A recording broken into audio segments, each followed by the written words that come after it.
আজকে আমি আপনাদেরকে বলবো যে কি কারণে আমরা গুণ আর নেকের তফাৎ বুঝতে পারি না। আমরা যখন দুনিয়ার জমিনে আসি তখন আমাদের কলবের দুইটা সাইড এরকম নিউট্রাল থাকে। যখন আমরা একটা নেক কাজ করি আর একটা নেক কাজ করি আর একটা করি তখন কলবের একটা সাইড ভারী হয়। যখন আমরা গুনাহ করি তখন আমাদের কলবের বাম সাইডটাও ভারী হতে থাকে। যখন আমরা বেশি পরিমাণে গুনাহ করি তখন আমাদের কলবের সাইডটা বাম সাইডটা আরো বেশি ভারী হতে থাকে। যে কারণে আমরা নেক আর গুনার পার্থক্যটা বুঝতে পারি না। কারণ আমরা যদি নেক কাজ বেশি করি তাহলে অবশ্যই এটা আমরা বুঝতে পারতাম, কিন্তু মন্দ কাজ বেশি করার কারণে আমাদের কলবের বাম সাইডটা একদিকে হেলে যায়, যে কারণে আমরা ভালো মন্দের তফাৎ করতে পারি না।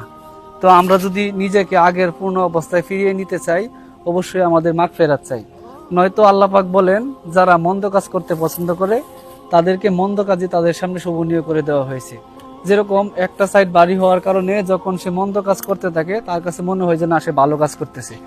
যদি সে কোনো আলেম ওলামা কারো কাছে যায়, সে নেক কাজ করতে চায়, তখন সে একটা নেক কাজ করে।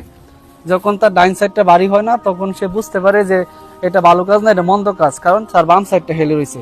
কিন্তু সে যদি ধৈর্য ধারণ করে যদি বেশ কিছু নেক কাজ করে, একসময় তার এই ডাইন পাশটা একদিকে হেলে যাবে, ডাইন সাইডে হেলে যাবে, তখন সে নেকের দিকে ফিরে আসবে, ভালোর দিকে ফিরে আসবে ইনশাল্লাহ।